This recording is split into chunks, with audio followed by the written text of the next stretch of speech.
Olá, alunos! Esse é um vídeo da série Mãos Filosóficas e na aula de hoje nós vamos falar sobre filosofia e educação. Vamos discutir aí esse tema que é super importante dentro da filosofia e eu gostaria de começar citando essa frase que está abaixo do título: o homem não é nada sem o que a educação faz dele. Essa frase é do Kant, que é um filósofo muito importante, um filósofo moderno, que influenciou bastante a história da filosofia e a teoria do conhecimento. Antes de começarmos a nossa discussão filosófica, eu gostaria de mandar um abração para os alunos da Escola José Nigro, de modo especial do segundo ano do ensino médio 2020.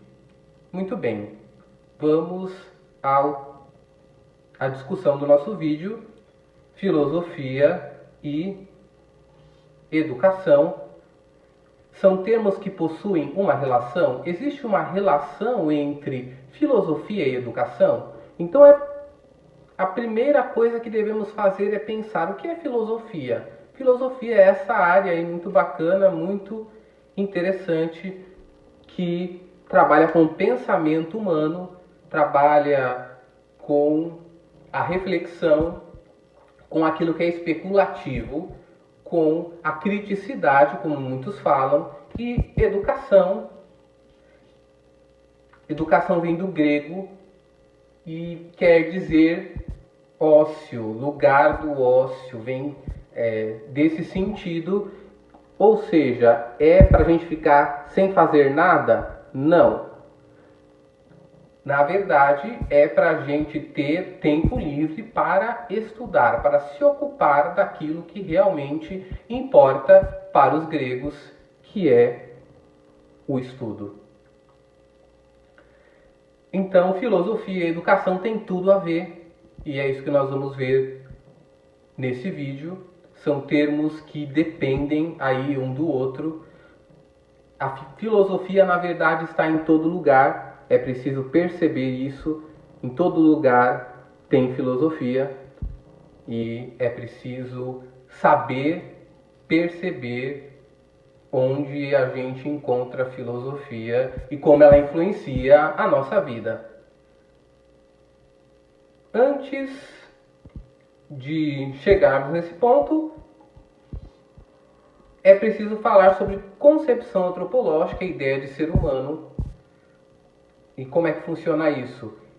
Existe, principalmente aí na filosofia clássica, concepções de homem que são as formas que os filósofos pensam o ser humano, pensam a concepção humana. Então é preciso conhecer essas concepções para entender o assunto de hoje. E outra questão aí muito importante é que, de acordo com a concepção, a ideia de homem que nós temos, nós vamos ter um tipo de educação escolar diferente. Então talvez você que estuda, que está na escola, vai começar a entender mais ou menos como o seu professor age, como a sua escola trabalha. Então vamos lá. A primeira que eu gostaria de chamar a atenção, a primeira concepção é a essencialista. A concepção essencialista funciona da seguinte maneira: ela trabalha com a ideia essencial do ser humano, que vale para todos, portanto, ela é um modelo. Então, se eu tenho um modelo de ser humano que é racional, que é capaz de aprender, eu posso ensinar todos do mesmo jeito. Daí que vem aquela ideia do professor que, quando questionado sobre os temas da sua aula, sobre o desempenho dos alunos, se os alunos aprenderam ou não, ele fala: olha, a aula foi a mesma, se um aluno tirou 10, quer dizer que todos são capazes de tirar a mesma nota. Então ele joga a responsabilidade toda para cima dos alunos. Se algum aluno não aprendeu, é porque é responsabilidade dele e não do professor. Filósofos que defendem essa ideia, principalmente os clássicos, Aqui a gente pode citar Platão, Aristóteles, Sócrates.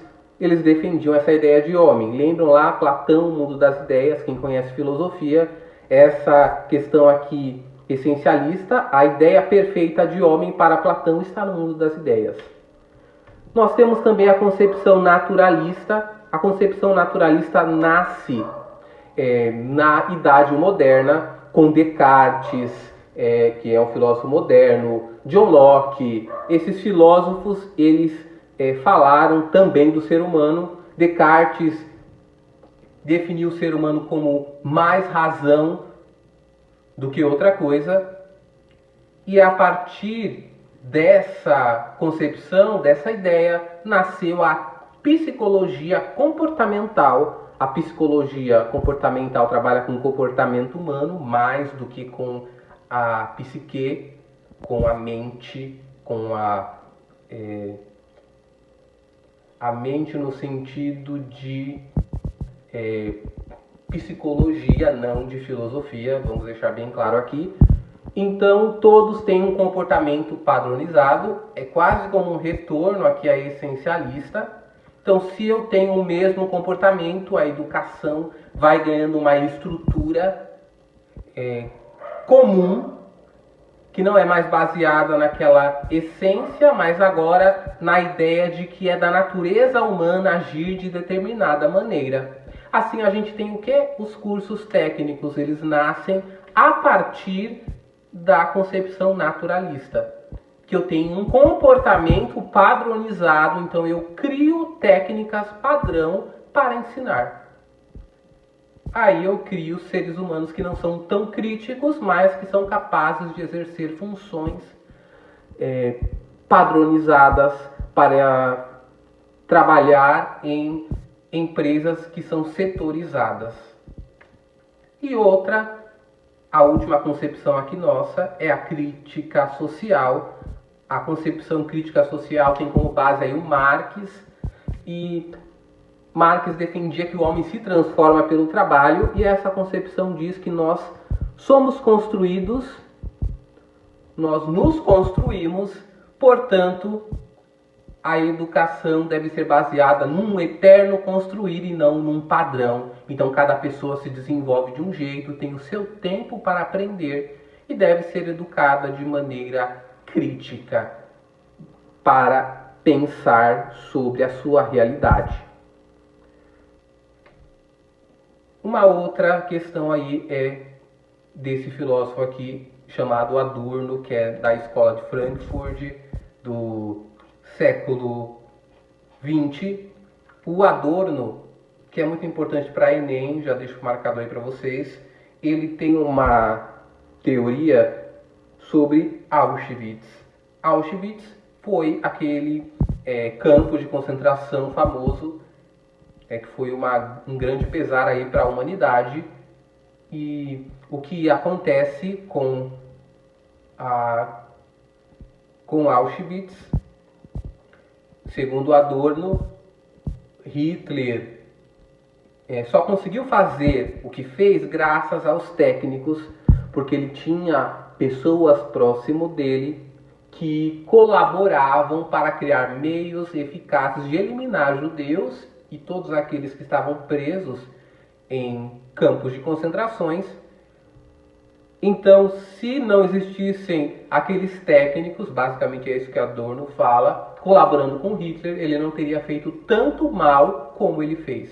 Então foi graças aos técnicos, porque eles não refletiram sobre o que eles estavam fazendo, apenas executaram ordens. E isso é um grande problema. Então é preciso pensar criticamente. Por isso que é tão importante a crítica dentro aí da educação. A educação deve ensinar para a criticidade, para pensar, para a autonomia do ser humano, do aluno, porque se ela ficar limitada à mera reprodução, nós nunca vamos desenvolver. E por isso a filosofia tem um papel aí fundamental de iluminar a educação para a criticidade. Então, talvez a chave para a educação crítica esteja aí na disciplina de filosofia, para fugir da objetificação do homem, desse homem que só vai executar ordens, desse ser que só vai obedecer os outros e vai cometer ações que vão contra a ética. Por isso a ética é tão importante. A educação depende da filosofia para pensar a ética de uma maneira racional, pensar a ética de uma maneira que possa aí formar o ser humano, independente se ele tem ou não uma religião.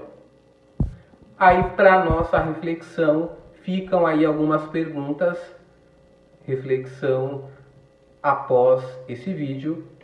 Os cursos técnicos podem contribuir para a produção de seres críticos? Existe alguma maneira deles não serem só instrumentos de transformar alunos em futuros cidadãos que não pensam? De que forma a escola pode colaborar com a formação crítica? Como a escola, aí, com essa função fundamental que ela tem, pode colaborar para formar alunos críticos e não só obedientes? Só existe educação na escola? Existe outro tipo de educação além da escola? Ou a escola detém o monopólio aí da educação, é a única que pode educar? Muito bem, então, se você gostou desse vídeo, clique em curtir. Obrigado e até o próximo vídeo.